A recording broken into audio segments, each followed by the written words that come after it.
Hello అండి, welcome to SS వంటలు and పూజలు. ఈరోజు వీడియో వచ్చేసి టమాటా చారు. ఈ విధంగా మీరు ట్రై చేయండి, చాలా బాగుంటుంది చారు. దీంట్లోకి మనం వట్టిపప్పు నెయ్యి వేసేసుకొని చారు పోసేసుకుంటే చాలా బాగుంటుంది. ఇది ఎలా ఏంటి అనేది కూడా మీకు చూపిస్తాను. ఈజీ మెథడ్లో ఉంటుందండి. దానికోసం 2 టమాటాలు తీసుకోవాలి. కొంచెం పెద్ద సైజు టమాటాలు 2 తీసేసుకొని ఇవి చిన్న ముక్కలుగా కట్ చేసుకున్న తర్వాత ఇందులో కొన్ని వాటర్ పోసుకోవాలి. ఇలా కొన్ని వాటర్ పోసేసాక వీటన్నిటిని మనం కొంచెం స్మాష్ చేసుకోవాలి. ఈ విధంగా కొంచెం గట్టిగా స్మాష్ చేసుకోవాలి. పచ్చి నుండి ఉడకపెట్టొద్దు. ఇలా వీటిని కొంచెం మొత్తం స్మాష్ చేసుకున్న తర్వాత ఈ విధంగా వచ్చేస్తుంది గుజ్జు.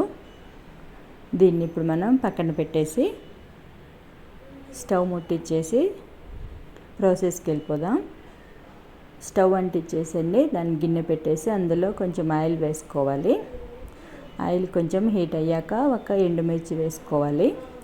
తర్వాత కొంచెం ఆవాలు, కొంచెం జీలకర్ర, కొద్దిగా ఇంగువ వేసేసుకోవాలి. ఇంగువ అనేది దీనికి టేస్ట్ బాగుంటుంది. తర్వాత ఒక పచ్చిమిర్చిని ఈ విధంగా చీల్చి వేసేసుకోవాలి. కొద్దిగా కొత్తిమీర, పుదీనా కూడా వేసేసుకొని ఒకసారి ఫ్రై చేసుకోవాలి. ఇలా ఫ్రై చేసుకున్నాక మనం ఇందాక చేసుకున్న టమాటా చారు నీళ్ళు ఉన్నాయి కదా, అవి ఇందులో పోసేసుకోవాలి. ఇలా ఇందులో పోసేసిన తర్వాత మనకి ఎంత చారు కావాలో అన్ని కొన్ని వాటర్ పోసేసుకోవాలి. ఇలా వాటర్ పోసేసాక కొద్దిగా పసుపు, కొంచెం కారం, చారుకి సరిపడా సాల్ట్ వేసేసుకోవాలి.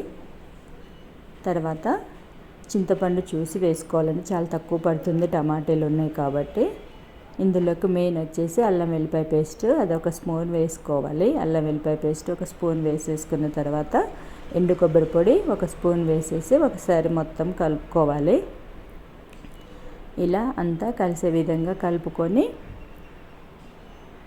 ఒక 5 మినిట్స్ దీన్ని మరిగించుకోవాలి. ఇలా చూసారు కదా, ఒక 5 మినిట్స్ మాత్రం సిమ్లో పెట్టేసి మరిగించుకోవాలి. అంతే అండి, చాలా ఈజీగా, చాలా టేస్టీగా, చాలా బాగుంటుంది